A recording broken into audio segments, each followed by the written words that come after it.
Good morning, everybody. Welcome back. Throwing Solomon Scott selections here for Thursday, November 23rd. For again today's play of the day. Quick recap what happened yesterday. We had a loss in college basketball with Alabama State plus 15.5 at minus 112 on Bet Rivers. Line closed at 14.5. Didn't really matter as Alabama State got buried, especially in the second half. Kept it somewhat respectable in the first half. Then they got outscored 30-9 in the first 8 minutes of the second half. Lost by 30 and change. Wasn't close. Look for a winner here on Thursday. And for today's play of the day, going to pivot to the NFL. Go look at a matchup between the Commanders and the Cowboys, taking place at around 4:30 p.m. Eastern Time. And for this game, I'm going to take a player prop. I'm going to take Dak Prescott over 275.5 passing yards at minus 114 on FanDuel. Time recording 2:30 a.m. Eastern Time. Covering why we're going to take Dak passing yards over in this game. First reason, FanDuel went rogue and really hung a great number.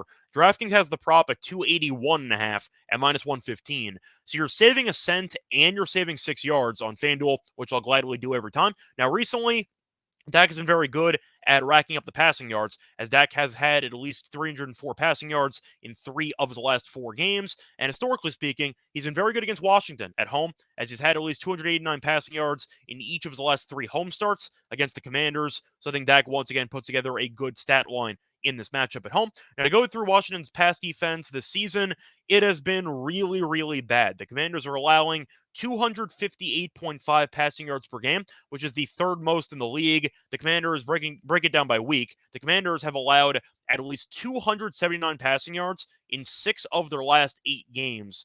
One of the guys that went under was last week, Tommy DeVito, who we saw could barely complete a pass against the Raiders and the Cowboys, and he threw for 240 and change, and the Commanders lost. So once again, this defense has been really bad, despite facing some bad quarterbacks.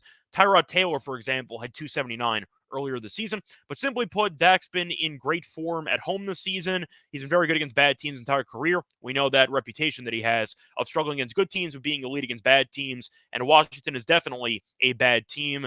They're on the verge of firing their head coach, and I do think that Dak is going to light up this defense.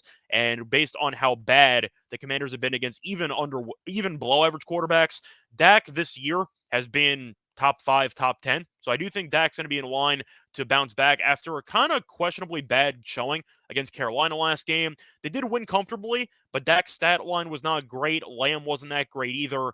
I see both them getting going here in a nice bounce back spot, and I think Dak's probably going to break 300 in this game.